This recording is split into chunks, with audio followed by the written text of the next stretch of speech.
What is life? And what is the meaning of life? Does life even have a meaning? Life is consciousness. And it is learning to understand what this consciousness is, what it means, and also to understand where this consciousness lies, where it exists in the realm of things. People will say, well, it exists within your head, within your brain. But even as you say this, you know that the statement simply can't be true because it's just too big. All that thought and all that memory. Just stop and look inside yourself and truly perceive your thoughts just for a moment. It's so vast, this realm of space that lies within consciousness. It feels like a whole universe in there, doesn't it? And yet it lies within an intangible nothingness. And it feels like that because that's exactly what it is. Nothing. Nothingness. But conscious. It's certainly something worth considering. And what is nothingness? Well, Alan Watts summed it up more than eloquently in a statement he made when he said that nothing is what your head looks like to your eyes, and that nothingness is what's watching. And I truly can't think of a better description. Nothingness and consciousness coexists in that space behind your eyes. You can't have something here without having that nothing there. So you need to be aware of that nothingness. The nothingness that lies behind your eyes, because it is within that nothingness that lies consciousness. And it's all connected. It's connected to ourselves, it's connected to each other, and it's connected to everything in the universe. You need to open your minds to see this, and once you've seen it, the more you can begin to realize it. And the more you realize it, you can quite literally feel it physically. It's like a warmth and a rise in frequency in your body. The true realization that there is no other. There is only one. And all that truly exists within that singularity is love. There are only two human emotions, love and fear. All other emotions stem either directly or indirectly from these two base emotions.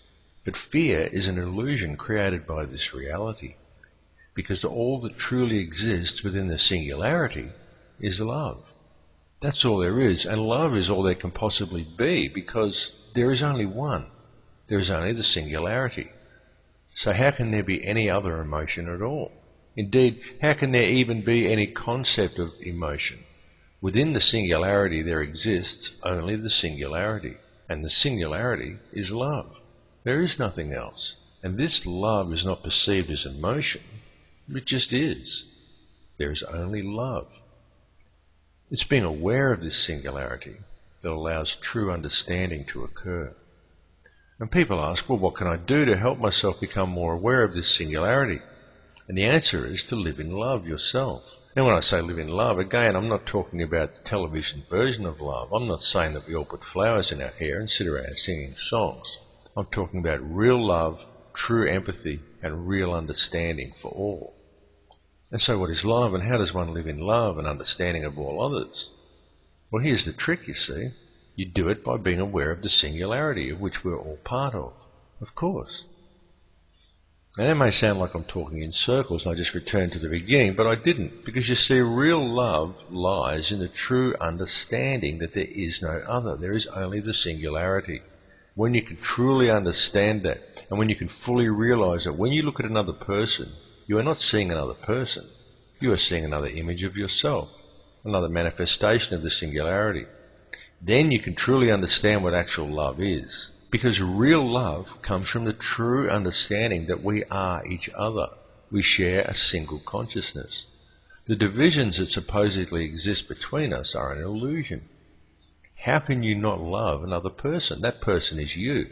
So how can you not love them? How can you not love all other people when they are all you? And when you realize that all the divisions between us are an illusion. Once people realize the truth of this, well then the entire system of control we live under simply breaks down. And how do you do it, and where do you start? Well, you do it by realizing that we are all one. There is no other, and you do it by doing what is right in everything.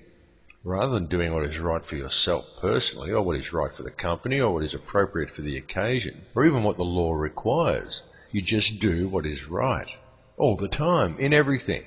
Realize and truly understand that when you do the wrong thing, the person who must suffer the consequences is simply a mirror of yourself. So all you have done is hurt yourself, and you have divided just a little bit further both society and the one consciousness that we're all part of. Stop the divisions, and the system breaks down. Understand that there is no division. This universe that we live in is truly created by our intent and our emotions. We quite literally create this universe ourselves.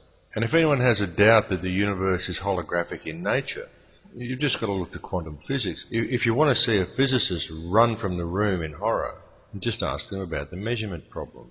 And if you don't know what the measurement problem is the problem that when a physicist goes to measure the size of an atom, he finds that the electrons are spread out to infinity. They can't be measured.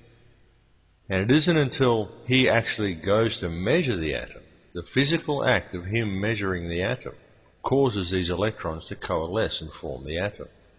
The act of observation creates the atom.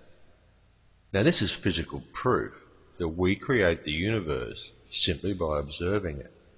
So the universe is whatever we perceive it to be. If we perceive it to be a universe where the New World Order is going to win and terrible things are going to happen to the earth, then they will indeed happen. If the powers that be can convince enough people that terrible things are going to happen in the future, then these things will happen because we will make them happen with our consciousness, with our belief that they are going to happen. That's how it works. This is the hidden knowledge. They know that it's through the manipulation of people's beliefs and their emotions that creates the world that we live in. Now this is knowledge that was common knowledge in ancient tribes and other cultures.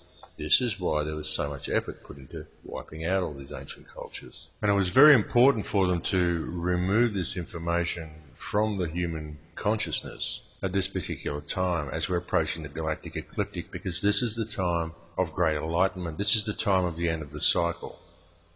And this is the time of the quickening.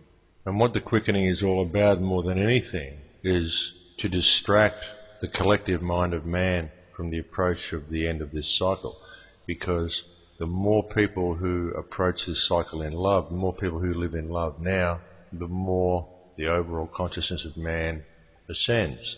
And the more people who ascend, then that's the less of the collective consciousness that is here for the whatever forces you want to name them to use in the next cycle. And this is what the Christians refer to as the rapture.